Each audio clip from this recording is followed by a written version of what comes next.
Happy to have all of you on today's program where we're going to be focusing on the buyer and seller trends by the National Association of Realtors. I took some time to read through all 145 pages of the report, and I have brought some highlights together in today's program. As I have said for many years, real estate is really much more about the real estate consumer than the actual houses themselves. And while it's important to understand market stats like price and days on market and list to sell ratios, ultimately what truly matters is who is buying and selling and how we can connect with them and adjust our sales and marketing and relationship management plans to create the opportunities we need to grow our business, but also to serve customers and clients all around the world. So, as always, we appreciate the opportunity to share these ideas, not just the data, but some strategies for leveraging them. I also want to thank all of you who are in today's program, but we do have some guests here today. So I just want to point out there are over 150 posts in the system. So if you're just checking it out, if you're in the trial phase, we encourage you to consider upgrading. We have monthly, annual, and insider level subscriptions. You can just scan that QR code and you can upgrade from there. And so all of the resources that we have on there would be available to you. Many of the resources you'll be able to check out the first half of anyways as a free member, but it's when you upgrade that you get all the extra goodies, including all the digital downloads and past recordings, plus free seats in all of our webinars. So that's just an opportunity to continue to learn live throughout the year. All right, let me tell you about the source of the data. As I've already mentioned, this is an overview of the key takeaways of a very extensive report. It's over 140 pages, so there's tons of stuff that I am not even going to be able to touch on today, but you really would be well served to read the whole report and keep it handy throughout the year. The place to find it is on the URL at the top. It's the National Association of Realtors Annual Profile of Home Buyers and Sellers. The 2025 edition is at the Research and Statistics URL of the NAR site. Let me just add one other caveat here, which is while this data is national in its perspective, many state association of realtors actually take the same data set and then just pull out the local relevant data and create a subversion of this report. So if you're logging in from Tennessee, your state association of realtors may have a Tennessee version. If you're logging in from Colorado, the Colorado Association may have a subset of this data. It's going to be the exact same charts. All they do is pull out the responses from people who indicated they were from your state. Now, if you really want to get excited about consumer data, you would also consider what kinds of questions might you start surveying your own customers and clients about at a company level, if not just a personal level, because this would allow you to, again, add an even deeper insight as to how the people you are working with correspond to the general buyer and seller trends in your state and nationally. There are going to be all sorts of similarities. There'll be also some interesting exceptions as well. So I think, again, as you look at data and you get excited about what it can teach us in order how to be more effective with our business, you start to see the opportunity to do this nationally, at a state level, and then even individually or as an individual firm. Now, to be clear, I just want to point out that this data is actually a combination of 2024 and 2023 data. The way they run these reports is a little funky because we're receiving this data in November. So what they do is they run them from July to June. So what we're going to see is data that is comprised of people who did buy and sell through the first 6 months of this year and did buy and sell through the last 6 months of last year. So you're really getting a year-long trend, but it's a little bit of 2023 trend and a little bit of 2024 trend. Now, to be clear, in some years, that can actually skew the data. Remember the pandemic, where if we looked at data from 2020 to 2021, it was very different because of massive change. We also saw that in 2022, when interest rates precipitously dropped in 1 year, in one 6-month period, we saw massive changes in the data. I can tell you, however, however, that the 2023 rolling into 2024 data is very consistent. And that is because the general economic environment and social environment, things that drive people's buying and selling, didn't radically change. So just keep that in mind. But this isn't only 2024 data to predict next year. This actually takes us back into 6 months of the previous year. This is a large survey. 167,000 sampled requests went out, and they received back just over 5,000 responses. So the cool thing here is that it's a fairly good response rate of 3% on this survey. And the key is that it's people who actually did it, who actually bought and who actually sold. So that's what we really want to know about, not just people who will randomly answer a survey on a website somewhere, but people who actually got the job done. Let's not delay any further. Let me tell you what the big takeaways are for this year's report. I'm going to just give you the absolute major changes, major highs, major lows, and then we'll break it down into 3 segments of buyers, sellers, and even for sale by owners, because we actually do study people who did not work with real estate professionals to understand a little bit of their behavior as well. So these are the big takeaways from the NAR annual profile of buyers and sellers. Let's start with the buyer big takeaways. Here they are. First of all, first-time home buyers hit an all-time low of 24% of all buyers. This is an important statistic to keep in mind when it comes to your marketing plan, and we'll get deeper into that in just a moment. The median age of all buyers was 38, also an all-time high. Buyers are older than ever if they're actually transacting in the marketplace right now.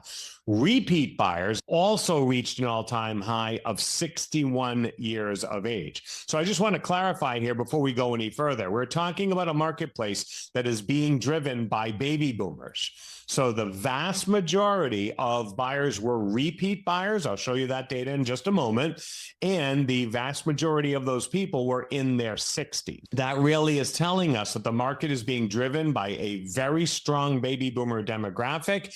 And that has a big impact on the kinds of marketing tools we use, the kind of messages, the kind of concerns that they would have. And these are all-time highs. So we have not in the past 40 years worked a market that looks anywhere close to this whatsoever. The all-time low that corresponds to the all-time age high is that pretty much only 1 in 4 buyers last year, or buyer households, had children under the age of 18. So these are not people who are running around worried about the elementary or high schools. They may have had children in their 20s at home, but the survey stops, it cuts it off at 18 because typically the school system issue is generally most important to buyers when it is elementary school and high school. Going off to college is not a housing decision for most buyers in the past. The good news on top of all of this, though, is pretty much 9 out of 10 buyers worked with an agent, 88%. That is a great number, a very stable number over the past few years. They took about 10 weeks to look around through the market and to make an offer that got accepted. That's 2.5 months, so let's just keep that in mind.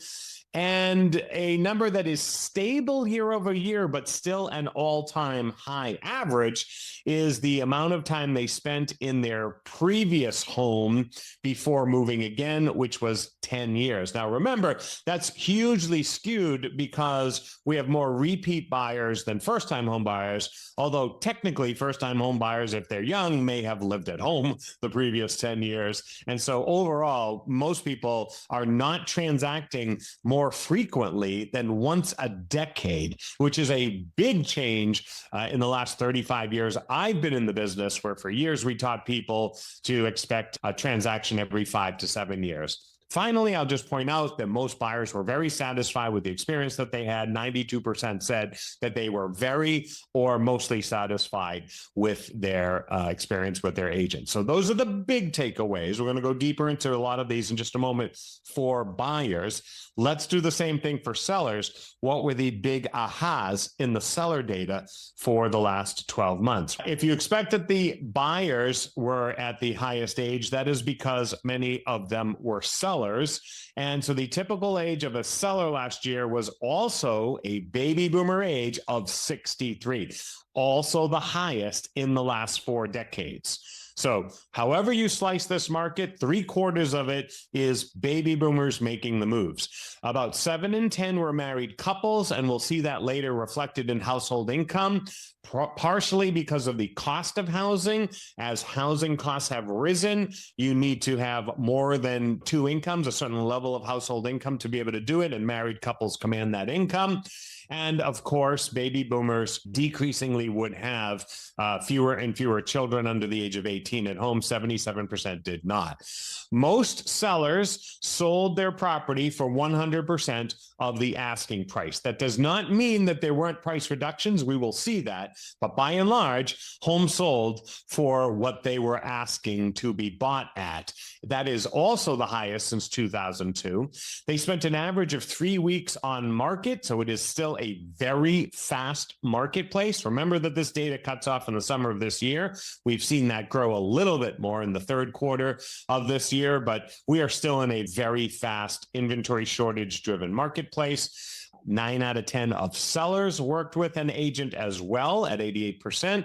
As we just said, they stayed in their home an average of 10 years. They were very satisfied with their experience. And of all the sellers who transacted in the survey last year, only 6% of them were able to do it as a for sale by owner. And that is the lowest number since 1981. So it's a really big number, and it tells us a lot of things. We'll talk about that when we cover FSBOs later. But one of the things it tells us right away is that for all the cool tools that apparently consumers have to use all by themselves online, they're not doing it by themselves. And I want you to recall that, because this summer, when the media was going crazy about the value of a real estate professional, and you probably read lots of comments by consumers who said, oh, I don't need a realtor, I did it on my own. Bottom line is, nobody's doing it on their own. So don't take the exceptions for the rule. Selling your home on your own, exception,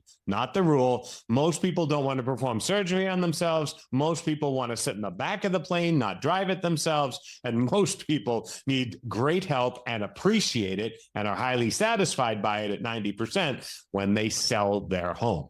Those are the high-level takeaways. Some pretty big highs and some pretty low lows. What we need to now do is get deep into the behavioral patterns of people who actually bought and sold. So let's start by going in depth on buyers. I believe that this is an area that has really shifted dramatically in the last year. Remember also that the data on buyers that we're talking about here is research that was done before the final settlement terms of the National Association of Realtors lawsuit. And so the changes in buyer behavior in the last 12 months may look a little less than they will next year, but they are certainly going to still reflect some significant demographic and behavioral patterns that have been brewing for a long time. Let's start with the big one, the average age of buyers. Here is the average age chart going back to 2016. The data point is only good when we see it in a trend. The middle line is all buyers, and just starting right there, you can see that since 2016, all buyers have slowly and steadily been going up towards 56. That was the average of all buyers. Interestingly enough, you see a spike around 2021 and 2022. That's when interest rates spiked. And so clearly many of those first-time home buyers would have dropped out of the market at that time.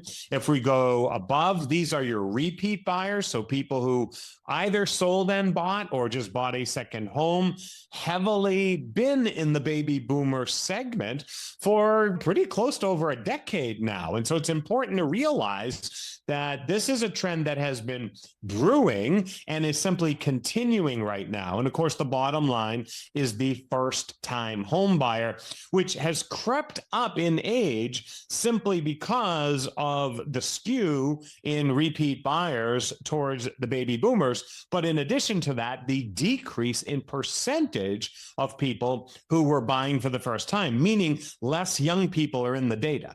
So less people in their 20s and 30s are buying. So the skew is going to happen because of all the reasons first-time home buyers have been restricted from the market, lack of inventory, rising prices, mortgage affordability, down payment difficulties, but also simply because what's happening is they're competing with more baby boomers who are continuing to buy and sell homes well into their 60s, 70s, and 80s.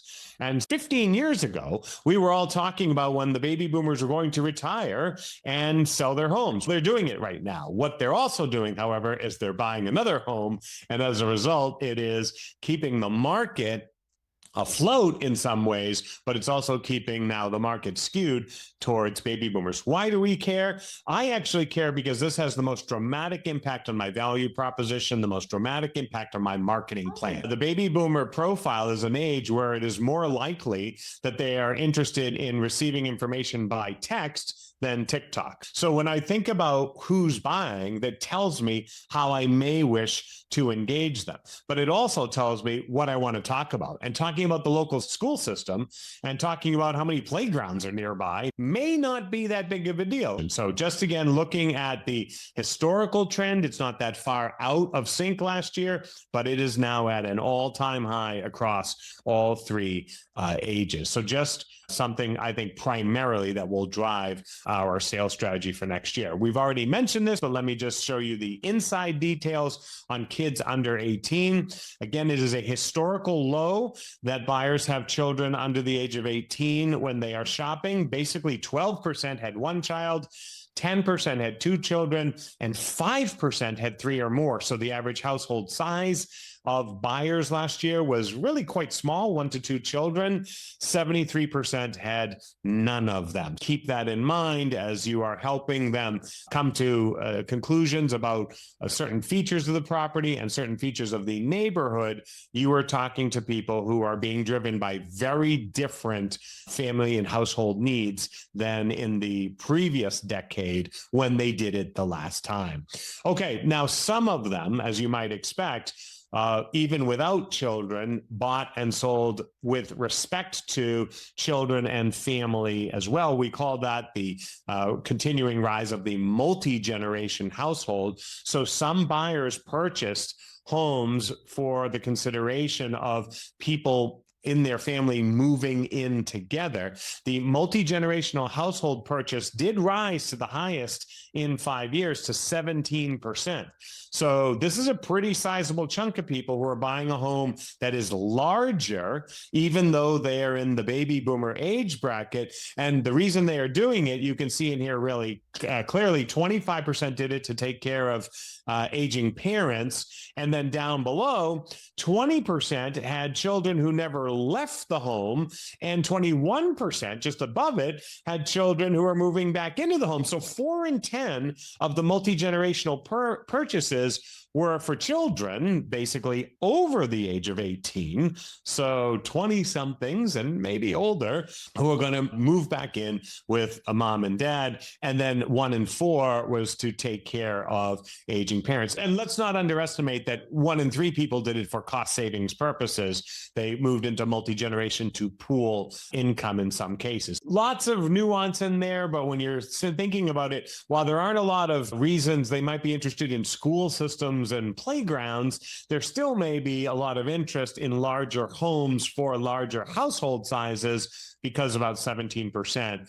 were a multi-generational driven needs. Now, in terms of ethnicity, the data stayed fairly close to the year before. The vast majority of buyers last year in the United States were whites. We also see that Black Americans continue to purchase at a fairly stable rate of 7%, the same as the last year.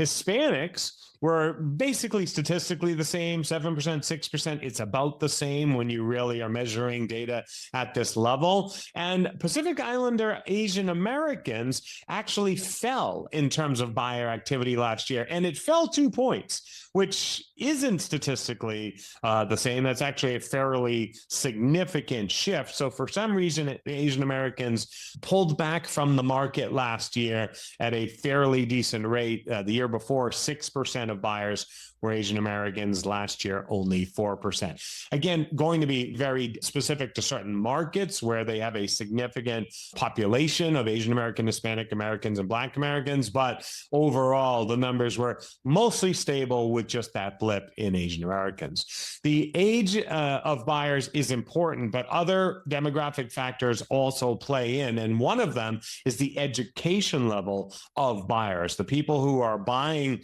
tend to skew towards college graduates and above, and we continue to see that in the data. These numbers as a set have been roughly the same for the past decade, but a little bit higher now on very higher education because of the increase in baby boomer activity in the marketplace. So 1 in 3 were college graduates with at least a bachelor's, but 1 in 4 had a master's degree, plus 7% had a doctoral degree. On the other end of it, still a very healthy number of about 1 in 3 who at least graduated high school and or community college associates level degrees here. So still a fairly educated consumer out there, skewing a little bit higher, again, probably directly related to the age.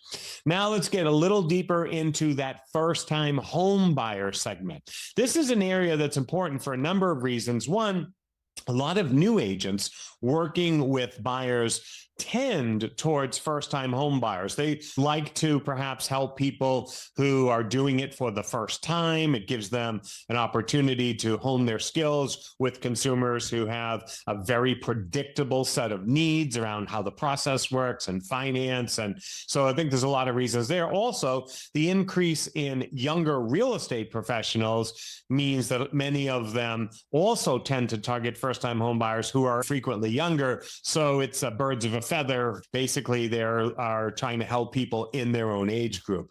Unfortunately, the percentage of first-time home buyers last year was the lowest since 1981. Now, 2022 came really close to it. So we're really looking at a multi-year phenomenon here. But if we roll this back to 2018, pre-pandemic, with a fairly decent market at that point, a marketplace where the numbers were 10 points higher, essentially, in terms of first-time home buyers, even though inventory was just as scarce and the pace of sales was roughly as brisk, we are seeing the impact of affordability, inflation, and other economic factors on this generation. And we're also probably seeing the impact of debt, because many first-time home buyers are college graduates, but they also have the highest levels of debt in the history of the country. So a lot of factors going into this. There are also just generational trends, as we saw.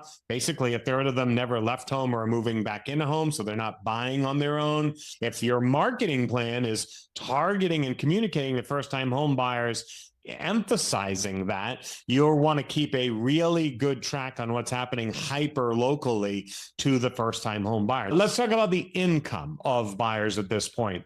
Obviously, you're going to expect this number to be higher for lots of reasons.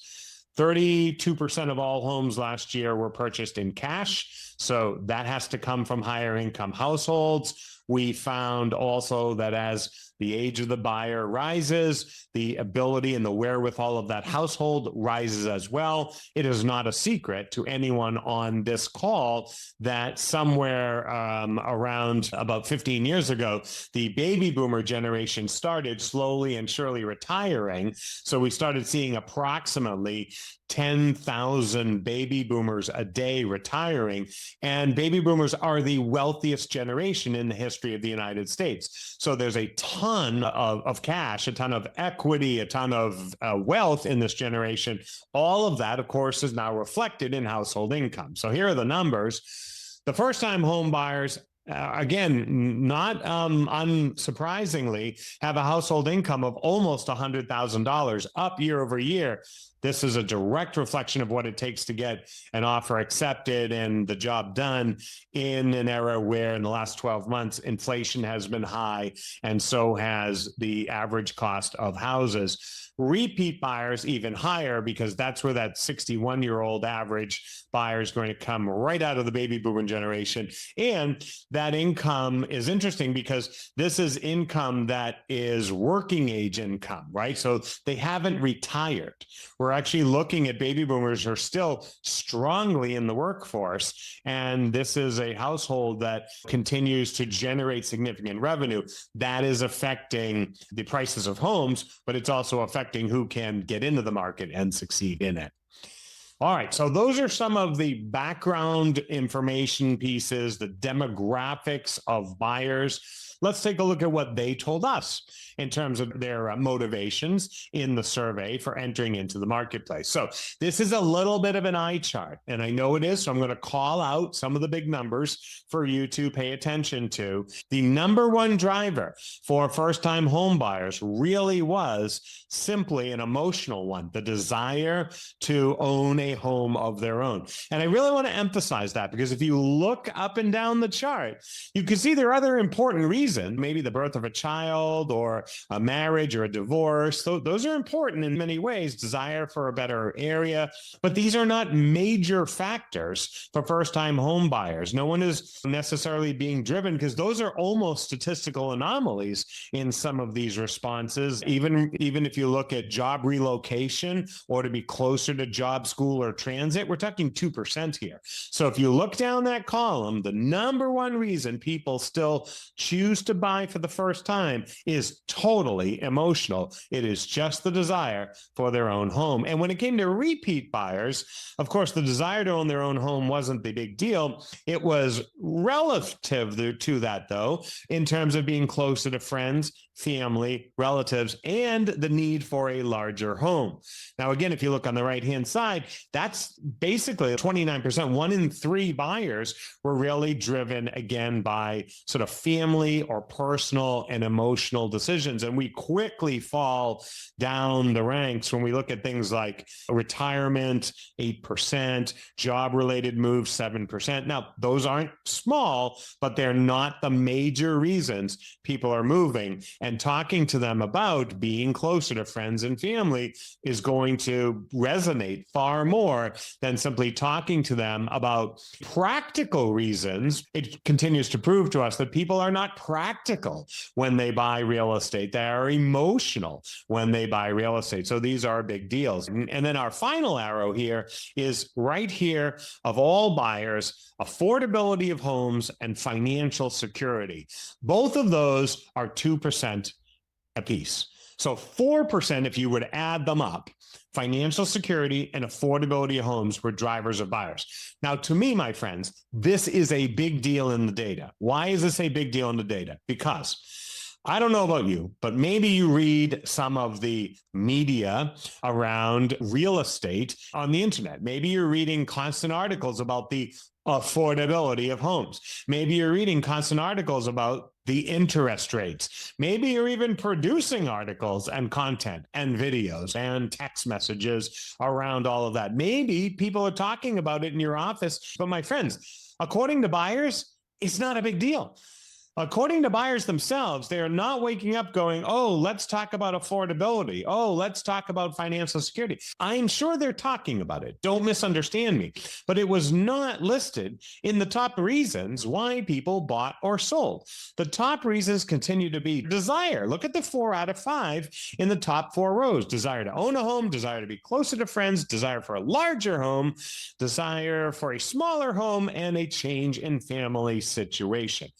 I'm emphasizing this only to say that sometimes what we talk about in this business is what we pay attention to in this business, right? We pay attention to it much more than the consumer does. And what the consumer wants is perhaps messaging and encouragement and support and insight into their emotions and their desires. And to be fair, you know this because when you go buy anything, the finances almost always come second. Have you ever bought a car and said, I'm only going to spend this much? And then you test drove a car and you blew your budget. No questions asked. You go to the department store and you say, I think I'll go buy a nice, responsible sweater. And you leave with a new suit, a hat, and a pair of shoes. Emotions drive transactions of all kinds. I just am emphasizing this because the data actually has said this all along, except that the real estate industry is obsessed with a lot of topics about which buyers are not obsessed. So just think about that. Just consider that. If you're not getting any traction and uptake on your latest newsletter on interest rates or affordability or anything like that, it could simply be because buyers go, yeah, so what? We've overspent for years and we'll keep overspending. We need your help on the other thing. So just keep that in mind if you really want to use this data strategically in terms of marketing and value proposition. I'm going to go a little deeper into that same data, just a slightly different chart. Let me show this one to you here. Again, this is a little bit of an eye test because if you put the chart on here, the text gets a little small. So I'll just read them off to you again. Number one reason, it was just the right time and the buyer was ready to buy a home. So if I look here at the very top of the chart, 43%, it was just the right time. 23% said, I didn't have a choice. I had to purchase. That could be all sorts of reasons: divorce, family circumstances, job relocation. And then the third reason was it was the best time because of availability of homes for sale, which a couple of you mentioned in the chat room when we asked. But the buyer wished they'd waited, 4%. It was the best time because of affordability, 4%. It was the best time because of mortgage finance options, 2%. So no matter how we ask buyers, they are buying when they're emotionally ready to do. They are not buying because of a slight fluctuation in interest rates. I don't know about you. To me, that's encouraging. I find that encouraging. I think a lot of agents spook themselves by saying, oh, no one's going to want to buy because interest rates are so high. Buyers don't seem to be saying that, at least not the buyers who are in the market right now with the wherewithal that they have and the motivations for moving forward. So just keep that in mind as you use this data strategically. So now we know why they're entering the marketplace. How do they shop, both for homes and for real estate agents? Let's take a look at their behavioral patterns for absorbing housing information and engaging housing professionals. Let's start with this chart, which is the top sources of information that buyers used to search for homes. Now, there's not a ton of surprises in here, but there's one major omission that surprised me. So I'll bring that up. But here we go. Good news is real estate agent continues to be the top of this list. So the number one source that people used for home searches was real estate agent. When we asked buyers over and over again, what do you really need help with? They said, we need help finding a home that we can afford and fits all of our needs. So real estate agent, still number one on the list, followed by, of course, a mobile device of some kind. So they had an app of some kind, followed by open houses. I don't want you to underestimate the power of open houses for buyers. Real estate agents might not like to do open houses. I've heard this for my entire career, but buyers love open houses. No problem going to open houses. No problem using them as a source to find the house that they want. 50% said it was actually the top three, one of the top three items they used for searching for a home. Online video, great news. Yard sign, still 32%, not a bad number in the age of everything is supposedly online. Obviously, new construction catches people's attention and has been more important than ever. New construction actually represents 1 in 5 sales right now in the United States. Yesterday, home builders put out new numbers showing that about 780,000 new homes so far have been sold this year. In an era of only 4.5 million sales, that's a big number, really. New construction and home builder is a big source for people. The rest of the sources, no surprise there. Newspaper, don't even know where you can buy one, let alone see real estate information in it. Home books or magazines, I don't know, maybe there's still a few of those printed. Billboards, relocation companies, television, low within statistical deviations here. But here's something that's missing from the chart. I want you to just look at the bottom here and jot this down. For some reason, the National Association of Realtors did not include the question of social media in their survey. I don't know what happened here. I don't know if someone just forgot or it didn't rank. Like it didn't even get in the top 15 here because it's not even on the list. But it tells me something.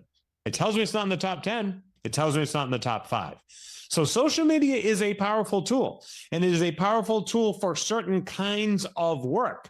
But I got to be honest with you, friends. Posting listings on social media seems to be a non-thing to prospective buyers because it's not even in the top 10 information sources used for home search. So maybe posting the inventory on Facebook is less important to buyers. Now, it might be important to sellers because it makes them feel like it's another marketing tool that you're using. And I get it. Sometimes we do that. But frankly, it's a non-issue and a non-starter for buyers when they are shopping. So I just want you to keep that in mind as you are thinking about the best ways to help buyers access market information. Again, as I already indicated, what they really care about is how you will help them find the right home to purchase. Basically, 50% of all buyers said, that's my number one priority. 7% said, help me with the paperwork. That's a big deal too, because in the last year, we've been so worried about the paperwork. We've been so worried about whether buyers will be able to navigate forms and specific disclosures, et cetera. They don't seem too worried about that. Now, that again, this data is pre-settlement, so that may change going forward. They may be faced with new paperwork that is more daunting than ever before, but by and large, it's not the driver. Help buyers find the property they're looking for. Now, what about shopping for agents? What about you? How do they connect with you? The good news is the data is fairly stable. And the even better news is that the things most of you on this session probably do all the time are going to continue to serve you well. So again, a little bit of an eye chart here, a little bit of a deep set of data. So I'll break it down for you. But as you're not going to be surprised, I am sure the number one place that buyers found their agent continues to be their sphere of influence, which is your sphere of influence. Friends, neighbors, relatives, or the agent they worked with the last time. And I just got to say something here about that second number. The agent they worked with the last time is a big deal because remember, they haven't worked with an agent for 10 years. So if they lived in the home for 10 years, which was the average tenure, then the fact that agent is still in the business and the fact that agent has been keeping up with them, the fact that agent is still someone that they trust, they continue to trust, is a big deal.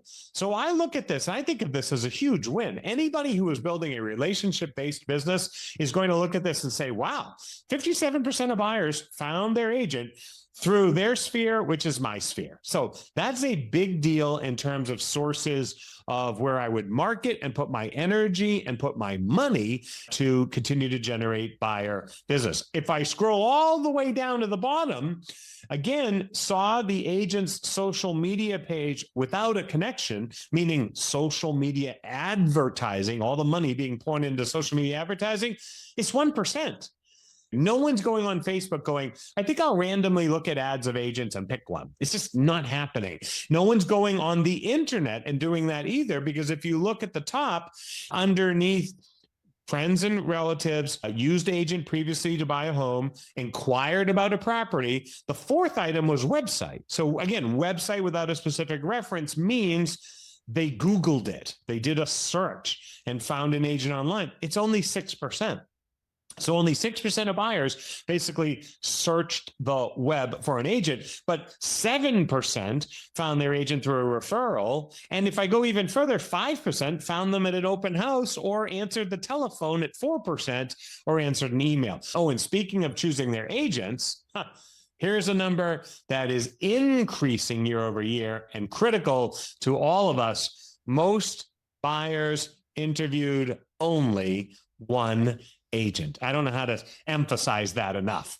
Most buyers are not going out there and asking to interview 5, 6, 7, 8, 9, 10 agents and comparing all of their commission rates or experiences or anything like that. The bottom line is 75% of all buyers interviewed one agent. You see it right there.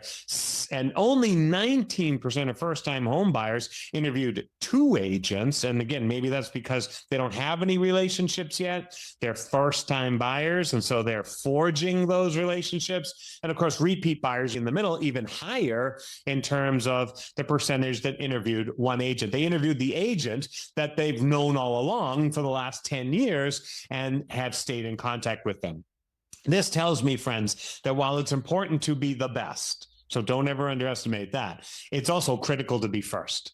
It's critical to be in flow with buyers so that when they raise their hand and they're ready to go, they know that you are right there for them. And last but not least, in our buyer data, let me just show you how loyal buyers are. 73% of buyers were satisfied enough to be willing to refer their agent or work with them again the next time. So you can see the table inset on the right-hand side. A very high number of people were referring their agent 2, 3, or even 4 or more times. On average, it was one time since buying, but don't underestimate that 29% of buyers, 1 in 3, had referred their agent 3 or more times to friends, family, neighbors, colleagues, etc. So buyers remain highly satisfied and willing to be a source of future business for you. Interesting stuff on buyers. Now let's do the same for sellers. Now let's take an in-depth look at sellers' behaviors and mindsets when it comes to people who actually sold homes and how they engage with our industry. So we're going to now break down some of the data around sellers, and let's start where we started the last time with buyers, which is taking a closer look at seller age.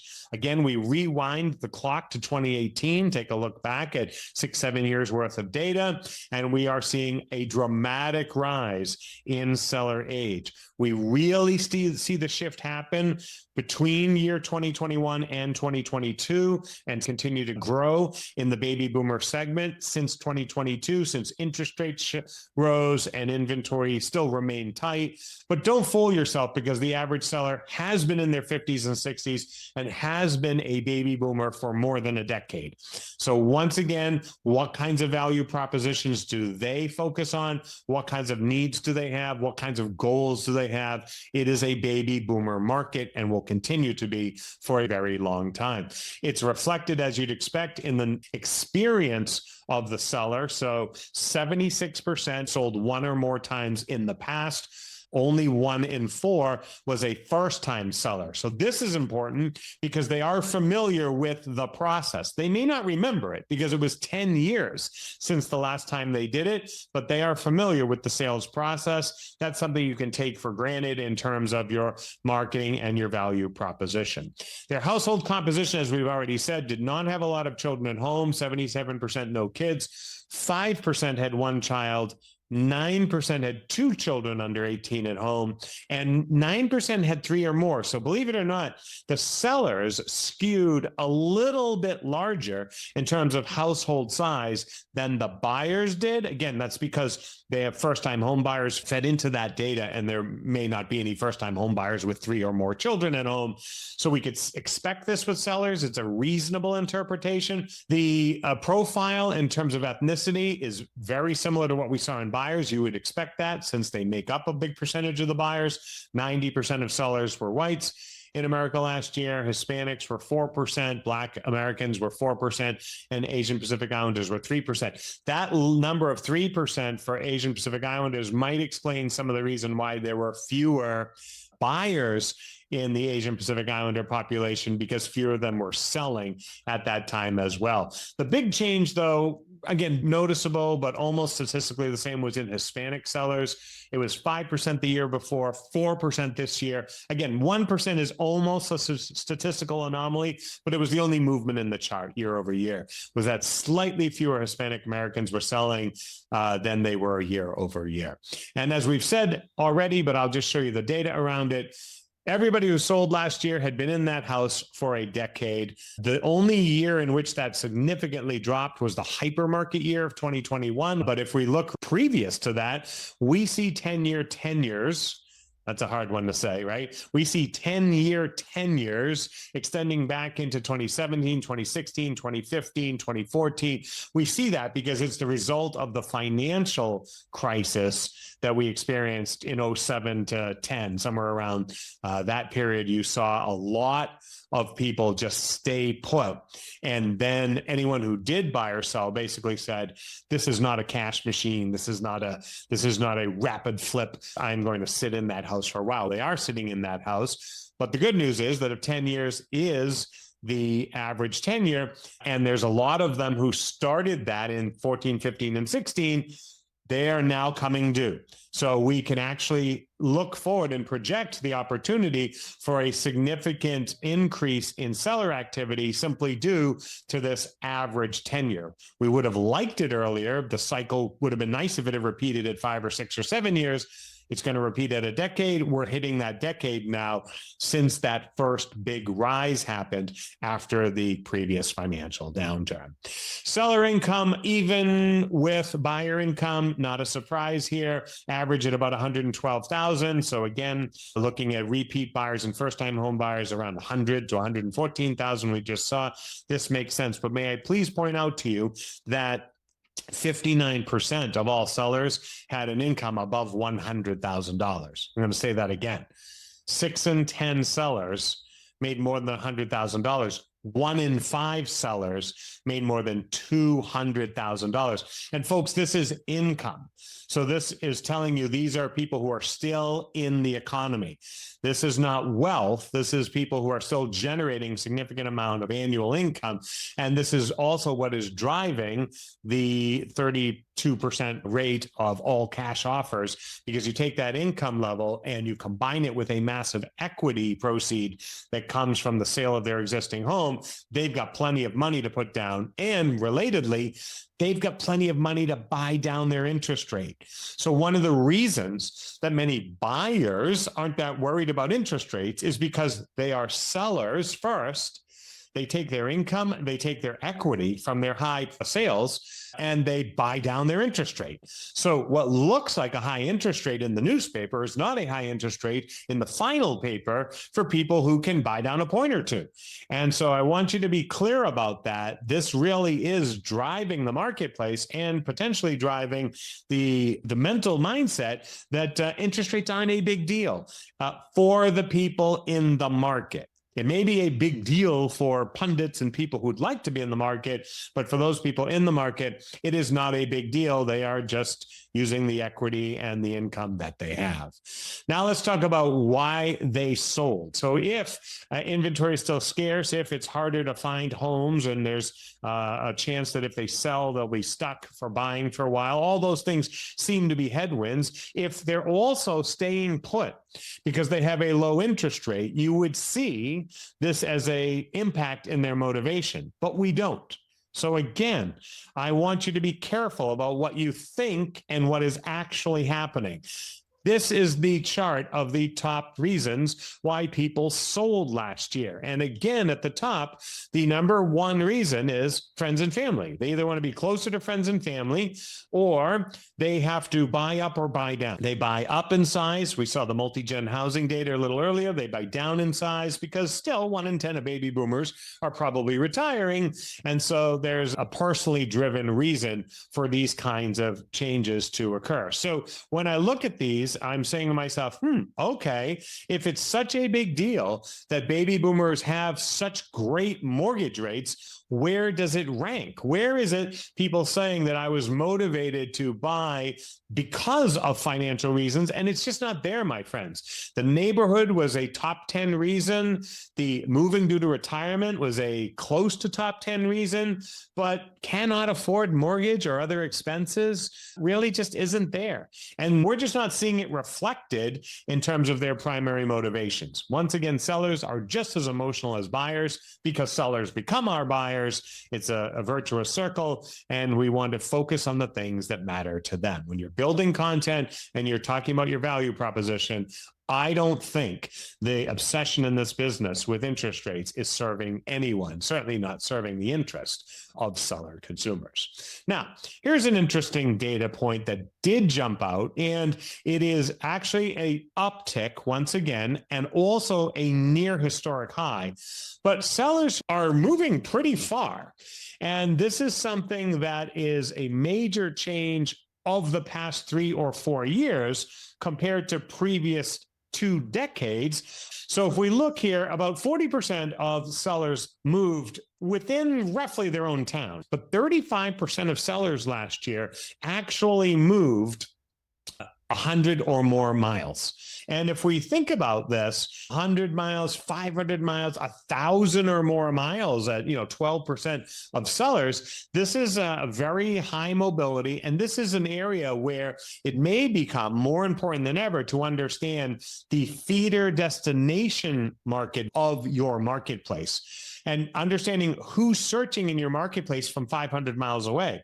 And do you have referral sources from that market? Do you have connections to real estate professionals in that market? So who's searching for homes in Chicago? Is it coming from the coast? Is it coming from inland cities? Is it coming from 10 miles away? Is it coming from 1,000 miles away? So understanding that a very high percentage of sellers are moving far is critical to understanding the kind of value proposition and needs that they have. All right, now when they sold, they also experienced certain things, and I think this is critical to helping us understand the patterns that sellers are expecting in the marketplace. Here's one aspect that I thought was pretty important. 65% of sellers did not have to reduce their asking price last year. So that's a big deal. As we said, most sellers experienced 100% match between the asking price and the offer that they accepted. 65% did not have to reduce the price. And basically 21% last year reduced it one time. The current data on that is 21%. The year before was 19%. So a tiny uptick in single time price reductions. And again, a fairly decent uptick in 2 or more price reductions. But if you add it up, you're still looking at 1 in 3 homes experiencing a price reduction. This means that a price correction is occurring, but it's not the kind of price correction that you see talked about in the press. This isn't a price reduction in the overall value of homes. It is a price correction in the initial asking price to the final asking price. That's just the market. Bottom line is 1 in 3 homes experienced a price reduction in terms of their initial asking price, something to keep in mind. Now let's talk about how the seller found the agent who helped them with that sale. Again, no surprises for any of us. Just like buyers, sellers are highly driven by their sphere of influence. Right here, we are looking at 66% of sellers who found their agent through friends, family, relatives, or again, worked with the agent who helped them buy or sell a home the last time. Still great news, still a relationship-driven marketplace. If you are looking to build your listing inventory, if you are looking to bring inventory into the marketplace, then look amongst the people you know, not the people you don't know. Don't go fishing for random sellers out there. Tap into the 66% of sellers that you already know. They are the ones who are most likely to enter the marketplace with your help. Again, we look at the bottom here with all of these 1%, 1%, 1%. No one's walking into the office. No one is randomly seeing a social media ad or a social media page and listing with that agent. Even certain things like direct mail are kind of low performing tools right now. This could be different in certain segments, but 2% around direct mail compared to personal contact. At least that's double when you really think about it. We look up here, direct marketing through telephone and email, as well as referrals, generating referral-based business is outperforming 2 to 1, direct mailings and physical handouts of some kind. So it's really critical to actually know what sellers did, not just what marketing could do. And it's increasingly expensive to market these days. So fine-tuning your marketing strategy to the actual behaviors of sellers can save you some money and create better results. And speaking of being more targeted, just like buyers, don't forget this. The average seller only interviewed one agent. Let me show you the data. Right here, 81% of sellers, identical to the year before. So that number has not budged. 81% of sellers interviewed one agent and then accepted that agent to help them sell that home. 15% interviewed two or more, and 6% interviewed three or more. So when we're really looking at this, we're not seeing a lot of people who are shopping agents, who are shopping commission rates. Now, I'll be fair, right? We're seeing a little bit of it, right? We're seeing 21% of people who are looking at two, maybe three agents. But by and large, the vast majority of listings are going to be found in a sphere of influence that has known you all along, stayed in relationship with you all along, and when the time is right, is going to work with you again. Maybe there's a little bit of comparison out there, and that makes sense because some sellers will find that their agent has left the business. So, of course, there's going to be some sellers that might need to talk to two agents because they don't have a relationship anymore. If their agent left the business, no one's been keeping up with them. No one's been giving them annual updates on their property's value or the neighborhood or market conditions. So, sure, it's sensible that a small percentage of people would interview more than one person. But by and large, they are not shopping agents. This is not a competition of commission rates or value propositions. It is a competition of relationship stamina. Stay in flow, you will stay in the business. And that's really where this number continues to be the same. And by the way, friends, I've been doing this for 35 years. I could show you that chart from 5 years ago. I could show you that chart from 25 years ago. It's the same. Great news, because with all the technology we've invented, it's easier to stay in flow, but it hasn't replaced us. And last but not least, when we ask sellers what they enjoyed and how they enjoyed it, and would that drive them to recommend their agent, a pair of charts here now for you. Would the seller use the real estate agent again or recommend them to others? 72% said definitely, and 15% said probably. Basically, 87% of sellers were happy enough to definitely or probably work with that agent or recommend them to friends and family. And on the right-hand side, we again see very high percentages of people who are recommending their agent 2, 3, 4 or more times. If I just look at 3 or 4 more times, 35%. That is a very high percentage of happy clients who are recommending them. And check this out, they're recommending them 2 times as many times as the buyers did since completing their purchase. So the average recommendations was 2, whereas with buyers, it was 1. So again, sellers not questioning the value of their agent and not upset at all about the experience that they had. And a lot of squeaky wheels out there might get a lot of news, but it is not the reality for people who actually sold last year, 9 out of 10 of whom worked with someone, a real estate professional that they knew, that they trusted, and they were very happy with the performance. All right, we've got just minutes before the wrap up here. What about the people who tried to do it on their own? The people we call for sale by owners. Believe it or not, because NAR does a survey of people who transacted, they fall into the capture data.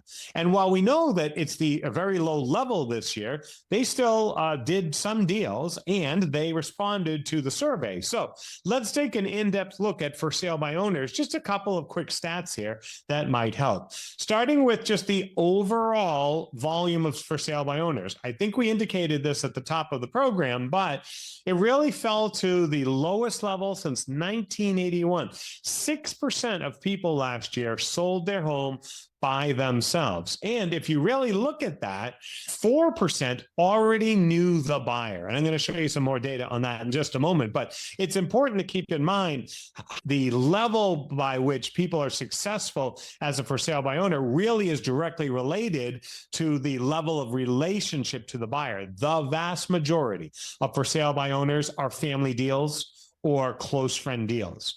They are not deals by which someone tries to sell on their own and secures and gets a deal done with a non-familial consumer, someone they have no relationship to. So if you look at this, 4% knew the buyer, 2% did not know the buyer. Of the 6% that got it done, 90% of deals, again, were agent assisted last year. Here is the in-depth analysis of the reason that they tried to sell on their own. So again, when we ask them, why did you want to, you would actually think that did not want to pay a commission was the number one reason, but it wasn't. It was the number two reason at 30%.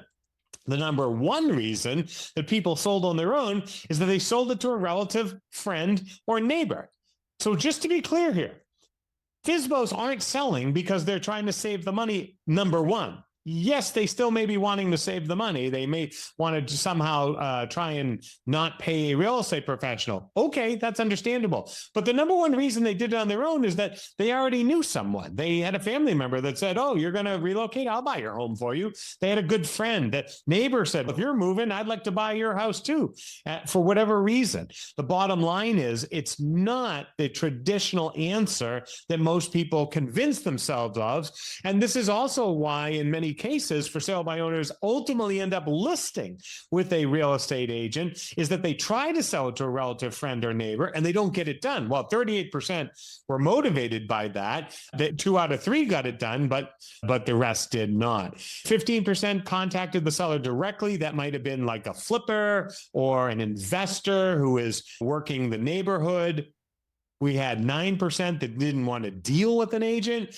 That data is weird because it's not really specified what that means. I'm going to take it at face value, which is just they didn't wish to deal with a real estate professional or any professional. And 3%, believe it or not, the seller had a real estate license. So some of the people in the survey were actually licensed real estate agents, and they obviously represented themselves. Don't underestimate, that's still a fairly good number in terms of a very tiny number of people who did it on their own. But those are not considered agent-assisted deals. Those are considered for sale by owners.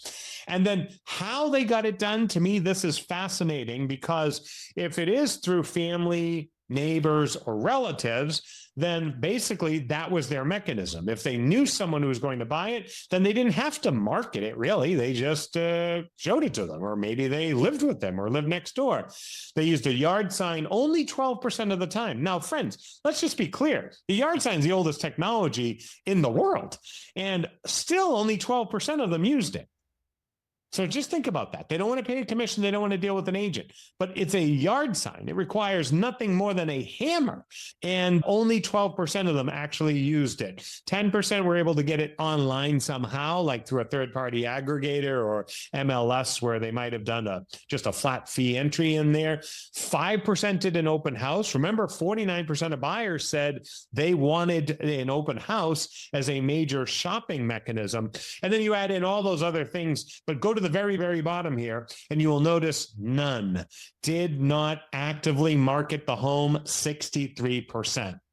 I cannot tell you, my friends, how many times we tell real estate agents, if you're looking for potential listings, reach out to for sale by owners. There may not be thousands of them in the marketplace. There may only be hundreds of them in the marketplace, but 63% of them are doing zero marketing, and 12% of them are even using a yard sign. Are you kidding me? That kind of opening for you to be able to have conversations around the power and benefit of appropriate marketing to bring multiple buyers in and potentially create an offer well above what they would have sold it to a family member to or a neighbor to, is this is honestly like a massively untapped area. And when we look at what for sale by owners did on their own, we see that there's a reason why they're not professionals, because they're not able to actually exercise any professional capabilities. All right, that is going to wrap up our program. First of all, it is very important for me to remind you that all of this data came from a tremendous amount of work and funding by the National Association of Realtors. So many thanks to NAR for doing this every year. It is such a big help to all of the members and professional realtors that are out there.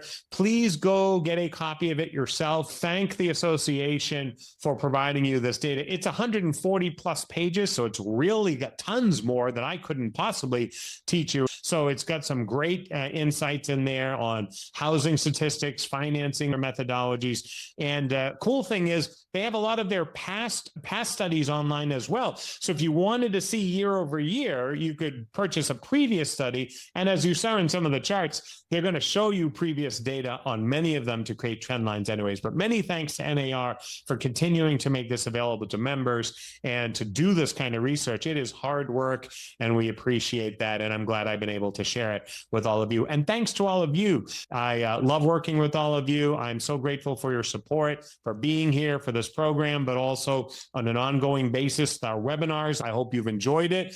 But thank you all so much for hanging out with me. Thank you for being the professionals we need at a time like this for our industry. Keep doing great work, and we will see you all very soon.